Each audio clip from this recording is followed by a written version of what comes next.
Good afternoon and welcome to our regular council meeting for October 7th, 2024. This time I'd like to acknowledge the traditional practices and territories of the Blackfoot Nation, which include the Siksika, the Kainai, and the Piikani. We also acknowledge the Tsuut'ina, the Stoney Nakoda First Nations, the Métis Nation District 4, and all people who make their homes in the Treaty 7 region of southern Alberta. We're making this acknowledgement to demonstrate our continuing efforts to work together as we strive for reconciliation through increased and collective learning. And we'll start off the meeting here with a staff introduction. CEO Parker. Thank you very much, Your Worship and Council. I'm very pleased to announce a new hire for Director of Finance, Mr. Bill McKinnon. Mr. McKinnon has over 30 years. Oh, stand up. and this is where you give everyone money, you know, because he's Director of Finance. So over the 30 years of financial management, he's had experience in different areas in the municipal level.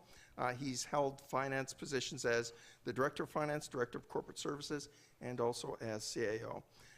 He believes in service focusing on long-term financial planning, process improvement, policy, mediation, and financial advice. He's recognized by the Government Finance Officers Association of Canada and the United States for financial policy, budget development, and communications of financial strategies and policy. Welcome aboard here. Okay, perfect. Okay, I need a mover for the motion for the agenda to be adopted. Prentice, Councillor Prentice. All those in favor? Carried. Mover for the motion that the minutes from the regular council meeting held September 16th, 2024 be approved. Councillor Nesbitt. All those in favor? Carried. I need a mover for the following items of correspondence to be received as information, updates on council conferences and workshops. Mover for that one. Councillor Jessica. Okay, and maybe you know what, I'm going to start off in this one and then I'm going to shift it around here because most of us were at Alberta Municipalities last week there. We did have a meeting at Alberta Municipalities with Municipal Affairs Minister McIver. Our focus is on wastewater, and while we have enough water license in this community to grow, we are now limited on how much our community can grow due to our limitations on wastewater. We are good for a while yet, but a new wastewater facility will be needed, and they certainly do not come cheap. And that's something council is going to have to look at in the next little bit here too. Plus, we also need to work with our stakeholders on the discharge of wastewater too. Anyway, we did have a good discussion with Minister McIver on that. I attended a session on water. It was a big focus in the province, especially in the spring when we were coming off a year of drought here. But the focus provincially is on reducing the daily consumption to 195 liters per day. And they would also like to get it down to 175 liters per day. Calgary had to go through this when they went through some of their water problems in reducing their water consumption there. And when you're comparing rates, and I think some of the other councillors were at this session too, our rates in this community are pretty good compared to what they are in other parts of the province here too. So, but some of the ways they talked about reducing water consumption is more education and working on cutting down on leakage there too. I attended a session on emergency communication. Jasper, of course, was one of the communities highlighted in this session. The keys, they said, were to be open and honest and keep the messages going during an emergency. People want to hear a voice they trust. That's why sometimes it's so important for political leaders to be front and center in emergencies and not have a pre-recorded message or have social media posts like that. They want to hear a voice they can trust. They said to do factual posts in the morning because people want to know what's happening in the day, but do maybe the more positive, uplifting posts in the evening, before people go to bed at night there. So some really interesting sessions there. And just some key points on the beer pet sessions there too. Communities, we're looking at what is determined as shovel ready, because the provincial government often talks to us, we want your shovel ready project. So what do they mean by shovel ready? I don't know if they had a definitive answer to that. The government did admit to challenges with population growth, as we see that, the medical field and the education field. They acknowledged the rural health challenges. They said they continue to support FCSS, and the government said they would look at funding for playgrounds for new schools. They didn't say they would do it, they would just look into that. So those are some of the points I got out of that one there too. And Councillor Jessica, you wanted to say a few words on that. Thank you, Your Worship. Yeah, so I attended a few of the workshops over there, and one was one that His Worship's already referred to on water conservation. It's called Water Wisdom, Local Context and Conservation Strategies. And it started out pretty relevant for us last year when things were so dry, and kind of went back in the queue when the rains came out, but there's no saying that it's not going to get dry again. So it is something that we should always bear in mind, and especially there's also financial repercussions. So they looked at 3 examples: the city of Lacombe, Maskwacis Cree, and the town of Okotoks.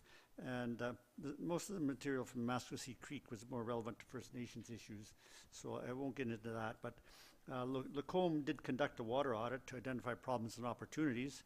And for example, they had a continuous flow chloride analysis sensor, and it was using, by having it running all the time, it was costing them $20,000 a year worth of water just to monitor the chlorine levels. So they changed to a system that did not require continuous flow. They were trying to respond, or they're responding to the high billing, and the Lacombe was $5.60 a cubic meter compared to $2.19 a cubic meter in Red Deer. And they commented that the regulatory framework for water loss is almost non-existent in Canada. So I guess it all comes down to municipalities. Okotoks, they use well water, so their situation is a little bit different from ours. And they have a suite of tools and programs as well as advanced metering. And I'd heard even before this year that Okotoks was being pretty proactive on water conservation.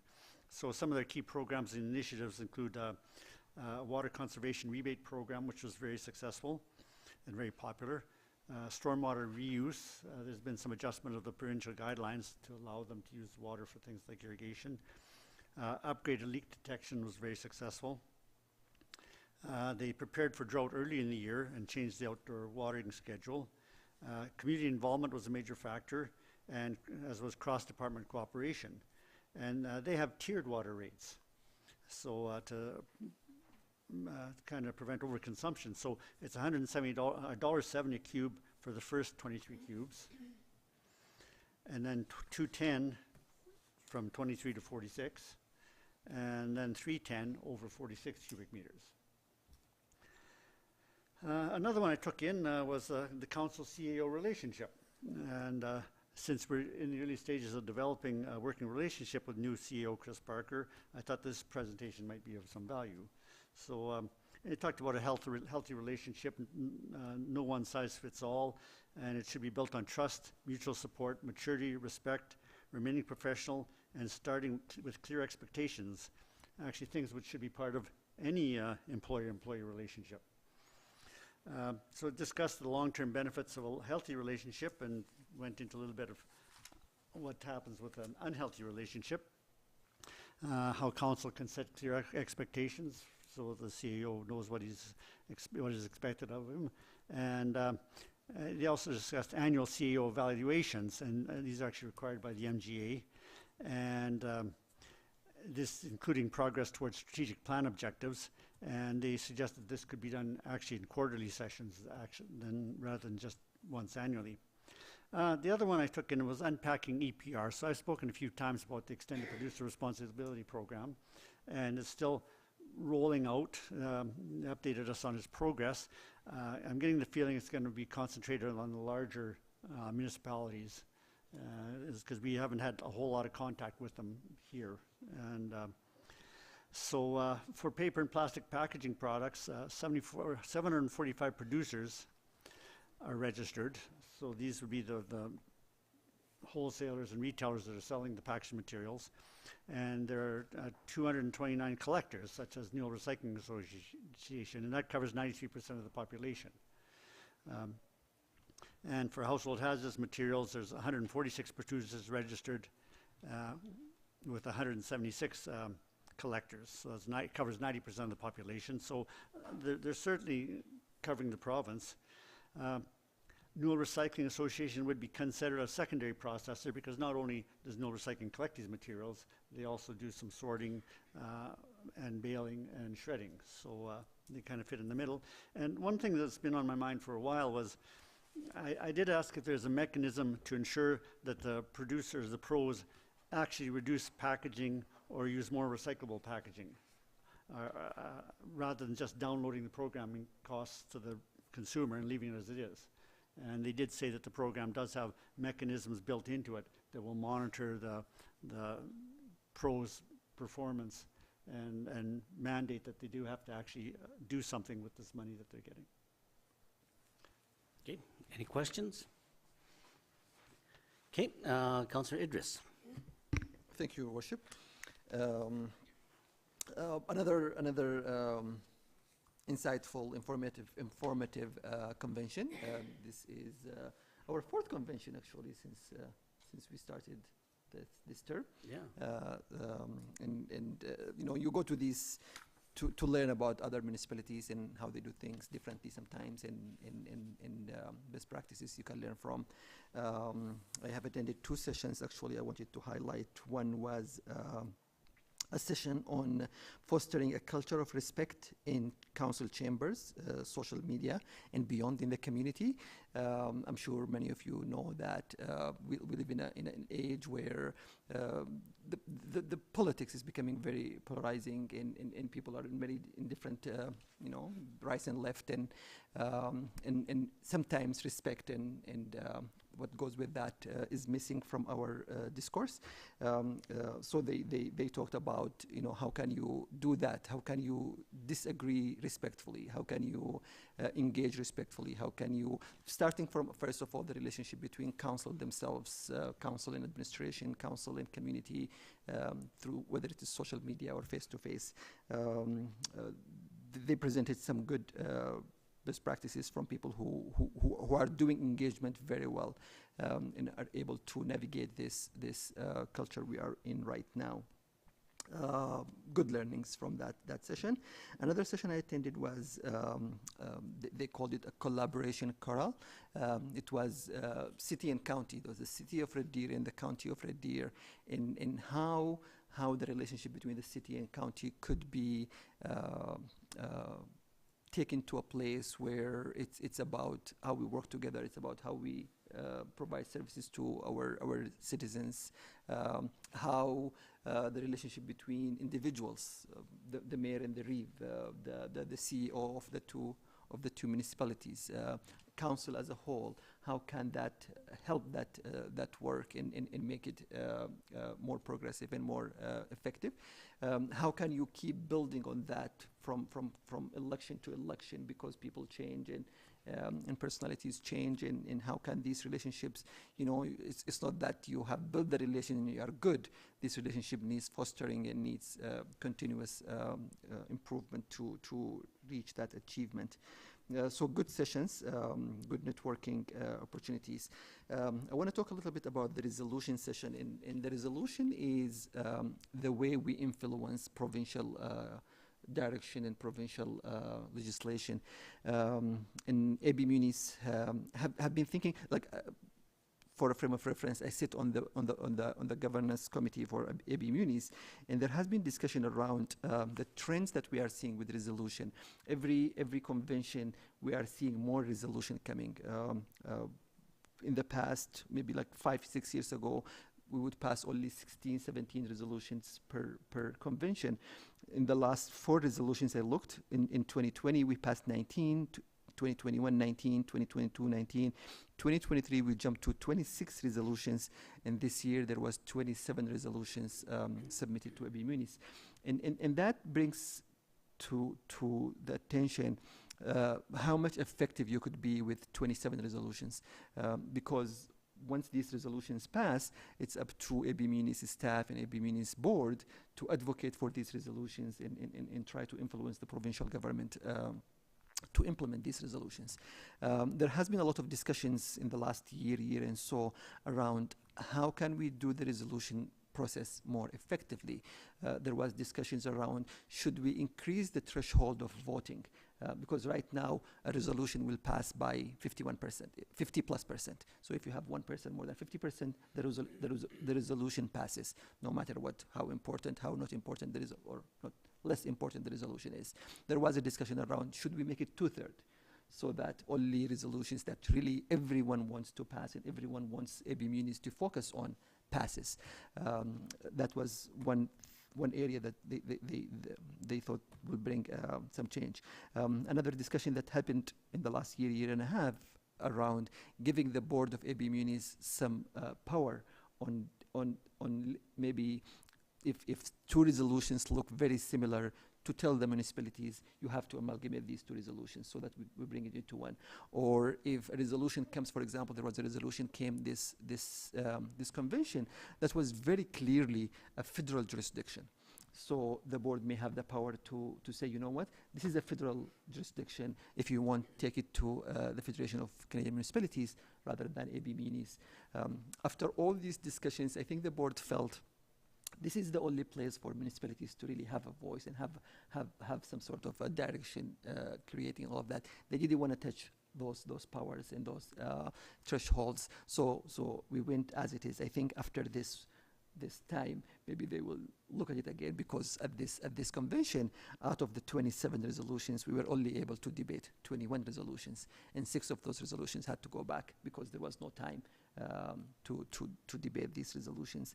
Out of the 21 we discussed this convention, 14 passed, 5 passed with amendments, 2 were defeated, and as I said, 6 were not able to be debated, so it went back to the board. Just to highlight few of those that passed, there was a resolution to increase funding formula and funding numbers for FCSS that passed. There was a resolution to so about 5 or 6 years ago, I think, maybe around the Jason Kenney government, the government changed. There was a grant where the provincial government paid grants instead of taxes for their buildings. For example, here in Brooks, we have few buildings that are provincial building, but then those grants were stopped. So a place like Edmonton, where there is a significant amount of provincial buildings, they used to get some money from the government instead of the property taxes, but that money is not there anymore. So there was a resolution to bring that back. There was another resolution that passed also to keep provincial education taxes in the hands of the municipal government. Right now, we collect the education part of the taxes and we forward it immediately to the province. A resolution that passed suggests or wants to advocate for that money to remain with the municipal government instead of some grants we get for infrastructures. And the resolution was very careful not to discriminate against the smaller communities that may not have enough in their education taxes.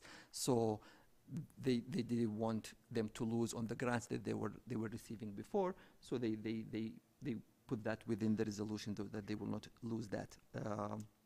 Some resolutions that passed, maybe not that much affecting us. There was, I'm sure some of you know about the provincial legislation around changes to the Municipal Governments Act, where the automated counting machines were banned. So there was a question about, or a resolution to advocate for that to come back, because I believe the government, the municipal government of Edmonton City Council did the research, and they said that ban of automated machines will cost them millions of dollars, and not only millions of dollars in terms of the cost, but also in terms of how quickly they can introduce the results of the election. A very interesting resolution and a very it didn't pass, but had a very, very long and insightful debate, was a resolution to give the rights of voting in municipal elections to permanent residents of Canada, people who are not Canadian citizens. It didn't pass, but it brought a lot of questions around what does it mean to be a Canadian citizen, what are the rights of citizens, why is it okay for us, for example, to say permanent residents can pay property taxes, can serve in the federal in defense. They can die for us in wars, but they cannot vote in municipal elections. So very interesting debate. It didn't pass, but it was a good resolution to have and have the debate on. I think I'm going to stop there. I have a few more, but I'm going to stop there. And Brooks had brought forward a motion there, but that we ran out of time. But if you want to just kind of explain that. Yes. So out of the 6 resolutions that were not debated because of time, one resolution was a Brooks resolution that we submitted from here in our community, and it's actually a resolution that really impacts us in our community around introducing a traffic education or a traffic training program that will make it easier or quicker for people to get Class 5. That could be someone who is new in the country and didn't have a previous driving experience in Canada. It could be someone who didn't see the need for driving when they were 14 or 15 or 16, and now they are 18 or 20 and they want to start driving. So it basically makes it quicker for someone to get the Class 5 license. For this resolution, or in the other resolutions, the 6 resolutions that didn't get debated, it went back as per the resolution policy. It goes back to the board, and the board decides what they are going to do with it. The Board of Alberta Municipalities. There is a lot of discussion. I've had actually a lot of discussions with some people in the AB Munis. The board is still not sure what they are going to do with it. Are they going to decide on it and pass or defeat? Are they going to bring it back to the spring session, for example, to look at? So we are waiting for what's going to happen with that. Okay, thank you. Any questions? Okay, to the motion, all those in favor? Carried. I need a mover for the motion on that the City of Brooks Weed Inspector report for April to August 2024 be accepted as information. Councillor Wardrop.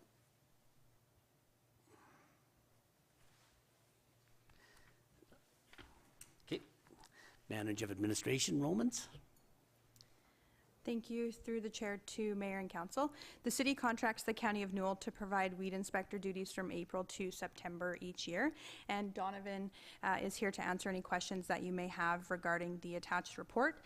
And administration is recommending that it be accepted as information. Okay, anybody have any questions? The report was presented in the notes there. Do you want to just give a quick recap there of your season? Yeah, I'd love to.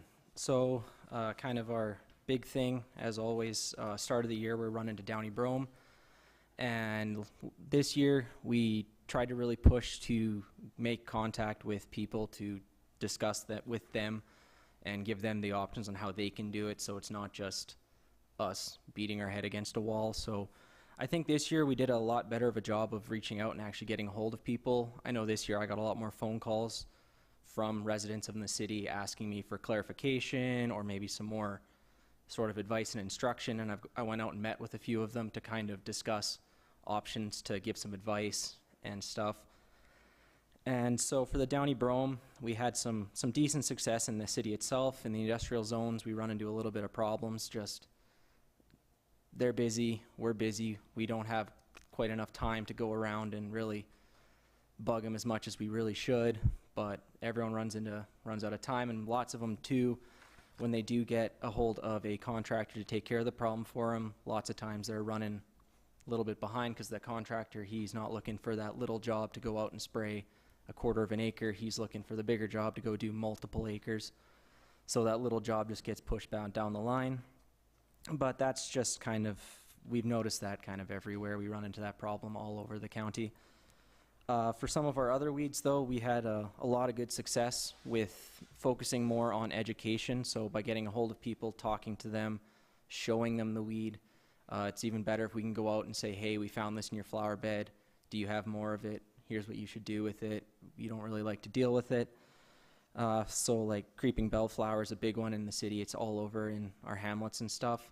And I rent a house in Brooks here. I've been fighting creeping bellflower for 2 years. I'm not winning.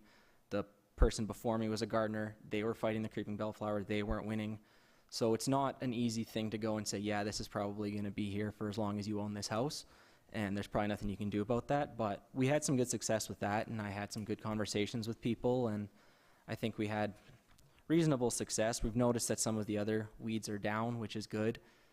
We've noticed a lack of yellow clematis and Dame's Rocket in the city in the last couple of years, which means we're hopefully making some contacts and getting something done positive. And yeah, that was kind of the highs and lows of the year. Overall, I think we're focusing more on education, because lots of times when I met with them, they didn't know it was a problem until I explained it was a problem. And then once they understood, it's like, oh, well, it's not that big of a deal for me to go pull this little flower bed and take care of it. And I didn't think it would be, such a big deal type of deal. Because they come up every year, and they are nice looking flowers. That's why they're here, but that's also why they are kind of a problem for us. So Downey Brome, where does that come from? originally, Yeah. like the Mediterranean, I believe, so somewhere around there. But the way it gets into the city, I think, is through a lot of the, it's just foot traffic. You'll see it gets caught on vehicles, on mowers, any piece of equipment that's been used in a field or something like that with Downey Brome. In the county, it's purely speculation, but we've noticed a lot of it popping up in the south, where we get a lot of renters coming from Vauxhall County. That's so we think that there might just be some traffic moving around back and forth. The oil field guys, they take their mower out, they mow down a patch, they bring it into town to get it serviced. They kind of scrape some of the grass off, and now it's in town, and then it just kind of moves with the wind. What happens if we get too much of it? Inside the city itself, it's not a huge concern, but in an agricultural setting is where it really starts to cause problems, because it can really start to outcompete our native grasses. Okay. So in native pasture land, it's difficult to deal with, as it is a grass, so there's very limited options for control. It does cause a fire hazard, so when we find very big, thick stands of it, because it'll grow in gravel, it'll grow in sand, it'll grow in almost anything. So it can cause problems if it gets too thick of a stand, that we might run into a fire hazard in the middle of July, because it's done in June. So it's dead in just yellow dead grass. So in the city of Medicine Hat, if you've driven through Strathcona Park, there's that big berm, and it's just solid yellow by the middle of August. And it is a large area that is probably not good for just general safety concerns, I think. Okay. The other one of your favorite ones was creeping bellflower. Yeah, Not that I'm a horticulturalist. I'm just kind of curious where they come from or how they come into our area here. Yeah. so the bellflower is just an ornamental. So it was brought over as, this looks nice, we're going to bring it over. Somewhere, I don't know exactly where that one's from. I haven't done so much reading on that one, because that one it'll just start out competing anything really. Like where I'm fighting it, it started in a flower bed, and I noticed it pushing through my grass across a sidewalk. So it's crossing a full sidewalk to come up through my grass on the other side. So it just kind of starts to spread. It's not particularly damaging, but in a city setting, not many of the weeds can cause a huge problem for public safety or anything like that. It just starts to become a nuisance if you're fighting it in your grass. If it gets into parks and you're trying to deal with it, as the control methods are quite limited on it, you're pretty much limited to hand pulling most of the time, which becomes quite labor intensive, and it doesn't feel very good when you spent a long time pulling and then it's back the next year. Yeah. So it just kind of moves around as an ornamental. So you see a nice flower in someone's garden, you go pick it, you put it in your flower bed, and now you both have it for the next while. Yeah. Okay. Any other questions? Councillor Jessica. Well, thank you for that. It looks like you're focusing on noxious weeds. Do you get involved when you're going through the city with some of the back alleys or more public spaces that are being overrun with something like kochia? Like, is that your department, or would you refer that to bylaw, or what happens to something like that? So for anything involving like an unsightly premises or anything like that, we would probably defer to bylaw. We might get a call, like I might get a call from bylaw to ask me to come have a look to see if there's any problems. Because if it's hard to say in the city, I don't have a whole lot to do with the bylaw officers in the city. But in the county, I have been called by the peace officers to come look at a property to see if it is, to help them identify the weeds, because they don't know the weeds, they don't know which ones will be particularly a problem. We do work with the city as we are contracted to do some of the other spraying in the city as well. So we work with the Parks Department and stuff to try and control it where we can, really. But we are quite limited, like with the kochia. We've noticed an increase in the Roundup resistant varieties, or glyphosate resistant, I should say. So it's becoming difficult and a little trickier to try and get good control on kochia. And that's kind of been the bane of my existence for the last little while. Okay, any other questions? Okay. Okay, Manager Romans, anything else you want to add to that? Okay, thanks for coming in. Yeah, I learned a lot here. Yeah, okay, to the motion. All those in favor? Okay, carried. Need a mover to, for the motion that the month of October 2024 be hereby proclaimed as Women's History Month in the City of Brooks. Councillor Idris.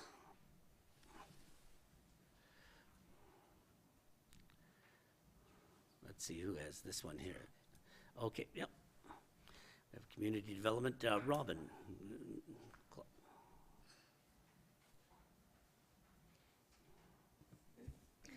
Through the chair to council, thank you.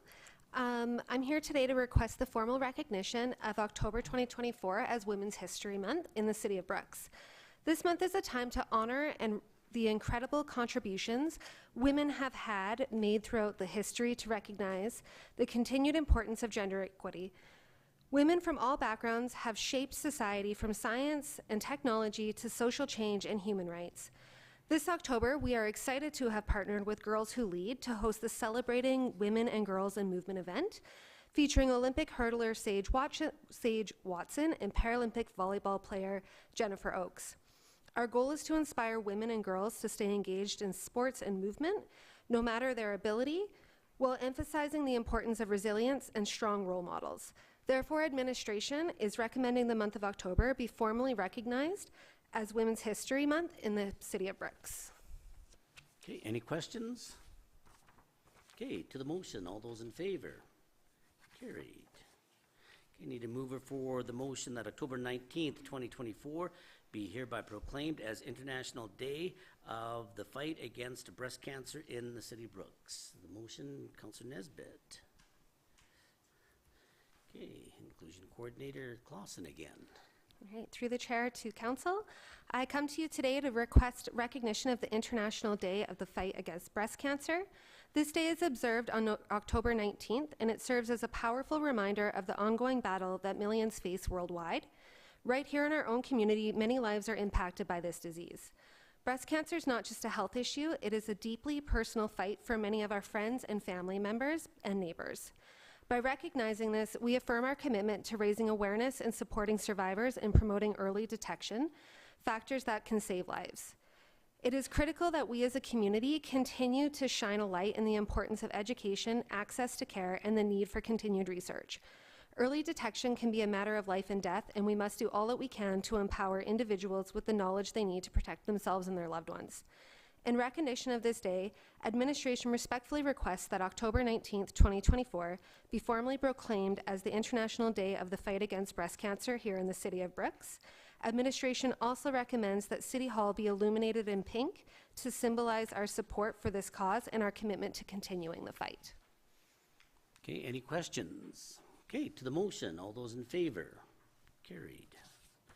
Need a mover for the motion that the week of October 20th to the 26th, 2024 be hereby proclaimed as Canadian Youth Road Safety Week in the City of Brooks. Councillor Prentice. Manager Romans. Thank you. Through the chair to mayor and council. October 20th to 26th is Canadian Youth Road Safety Week, or also known as National Teen Driver Safety Week. Youth Road Safety Week has shifted the awareness week to focus to encompass all youth road users, including drivers, passengers, pedestrians, cyclists, and transit users, with the goal of empowering youth to become more involved in road safety issues. In Brooks, this year the focus will be on drunk and distracted driving and the consequences that they have. A guest speaker is being brought in to speak to high school students in the city and county regarding the personal story that they faced and the trauma they have due to a drunk driver. Additionally, events will take place in the schools that remind students of the seriousness and consequences of drunk and distracted driving. Therefore, administration is recommending October 20th to the 26th be proclaimed as Canadian Youth Road Safety Week in the city of Brooks. Okay, any questions? Okay, to the motion, all those in favor? Carried. Need a mover for the motion that the week of October 21st to the 26th, 2024 be hereby proclaimed as Family History Week in the city of Brooks. Councillor Wardrop. Deputy CEO. Through Peterson. the chair to Mayor Petrie and council, recently a request was received from the Brooks and District branch of Alberta Genealogical Society regarding a request to proclaim Family History Week during the week of October 21st to the 26th, 2024. By proclaiming this week, attention will be drawn to family and the promotion of studying family history. Family History Week provides an opportunity for residents within the Brooks-Newell region to browse through the Society's extensive collection and to receive assistance and advice in researching the history of their ancestors. In addition, an open house and artifact display will be held at the Brooks Public Library during Family History Week as well. Therefore, the Brooks and District branch of Alberta Genealogical Society is respectfully requesting that council proclaim the week of October 21st through October 26, 2024 as Family History Week in the city of Brooks. Okay, any questions? Okay, to the motion, all those in favor? Carried. Need a mover for the motion that the week of November 3rd to the 9th, 2024 be hereby proclaimed as Accessible Driver Appreciation Week in the city of Brooks. Councillor Juska. Deputy Peterson. Through the chair to Mayor Petrie and council, the Voice of Albertans with Disabilities have invited the city of Brooks to join them in celebrating Accessible Driver Appreciation Week from November 3rd through the 9th, 2024. This will be the 8th year of showing appreciation to those that make accessibility a priority in everyday life.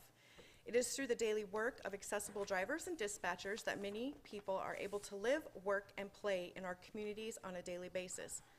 During this week, individuals can thank both drivers and dispatchers for their welcoming manner, professional driving skills, and the organization of complicated scheduling demands, while also letting them know that they are very appreciative and very welcome by the many Albertans that they assist. Therefore, the Voice of Albertans with Disabilities respectfully requests that November 3rd through the 9th be hereby proclaimed as Accessible Driver Appreciation Week in the city of Brooks.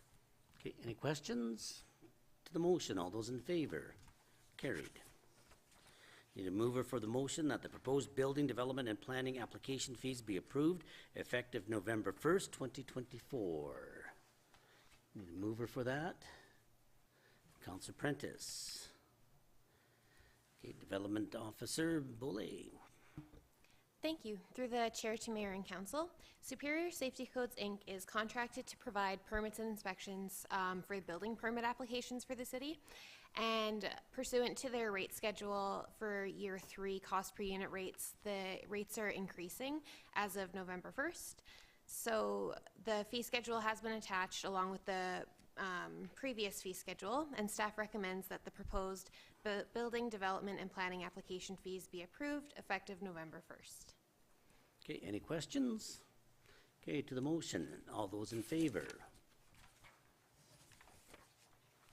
Okay, need a mover for this motion that the Municipal Planning Commission appointment of Jim Third be terminated effective immediately. Need a, making the motion? Council Prentice. Okay, Development Officer Bailey again. Thank Boulay, you. sorry. Through the chair to mayor and council, Jim Third is a member of the MPC, serving as a citizen at large. However, he hasn't attended any of the meetings for the past 8 months and hasn't responded to many attempts to contact him. Therefore, staff recommends that the Municipal Planning Commission appointment for Jim Third be terminated effective immediately. Okay, any questions to the motion? All those in favor? Carried. Need a motion that Sarah Zotto be reappointed to the Brooks Library Board for a second 3-year term commencing December 8th, 2023 and ending December 7th, 2026. Mover on the motion, Councillor Idris. Okay, Manager Romans. Thank you. Through the chair to mayor and council, Sarah Zottel was appointed to the Brooks Library Board for a second term, and at that time, it was thought that she only wanted to serve a 6-month term. However, that is not the case, and she would like to be appointed for the standard 3-year term. And to allow for a third and final term, we are recommending that her second term appointment be backdated to when she was originally appointed for the 6 months, and the appointment today would be classified as her second 3-year term. And the recommendation is that she is appointed to the Brooks Library Board for a second 3-year term backdated to commence December 8th, 2023 and ending December 7th, 2026. Okay, any questions to the motion? All those in favor? Carried. Need a mover for the motion that council approve option 3 and sets October 21st, 2024 at 5 p.m. for the public hearing to gather public input regarding bylaw number 2425. A mover on that, Councillor Jessica. Okay, from Planning and Community Development, Tiffin. Through the chair to mayor and council, bylaw 2425 proposes to redesignate the parcel of land that's commonly known as the old rodeo grounds from public recreation and open space to public and quasi-public service. So as per the requirements of the NGA, a public hearing must be held before council's decision on this bylaw to rezone the land. This bylaw was initially presented to council on September 3rd and it received first reading. At that time, a public hearing was scheduled for September 16th, but it was then decided that the public hearing should be rescheduled to allow some extra time for planning and consultation with the various stakeholders. As well as per our IDP with the County of Newell, any redesignation of land which is adjacent to a municipal boundary has to be or may be reviewed by the IDP committee. So following the request, the Christ the Redeemer School Division wished to utilize this property as a future school site. A change of district is now required for the construction and planning for this school. Both the POS and the PPS designations are public districts within our land use bylaw. They have very similar uses. POS, which is what the land is currently zoned as, allows for parks, playgrounds, and recreational spaces. And PPS, which is what's being proposed to be rezoned, also allows for those uses, parks, playgrounds, recreational spaces, as well as some public institutions like governmental buildings, schools, hospitals, etc. So it's much more of a multi-use land district. The PPS district contains the use of education facilities, which aligns with council's intended development of a secondary high school. As I mentioned, the property does touch the city's boundary. It has been circulated to the County of Newell per the IDP, and an IDP committee is scheduled for October 15th to discuss this potential redesignation. So in order to advertise this public hearing, there are 3 options the council has before you. The first option would be to utilize the local paper for 2 consecutive weeks as per the MGA. The second option would be to utilize our bylaw 1808, which is an advertising bylaw, and use electronic methods to advertise the hearing. And the third option would be to invoke our advertising bylaw, but also use the newspaper as a supplemental advertising. If we do use the advertising bylaw 1808, then we can schedule a public hearing for October 21st. But if the option 1 is selected and we only use the newspaper, then the public hearing would be set for November 4th. As the Christ the Redeemer School Division is looking to get this process moving, it is more desirable to use the electronic advertising bylaw. So therefore, administration is recommending that council approve option 3 and set a public hearing date for October 21st for bylaw 2425. Okay, any questions? Okay, to the motion, all those in favor?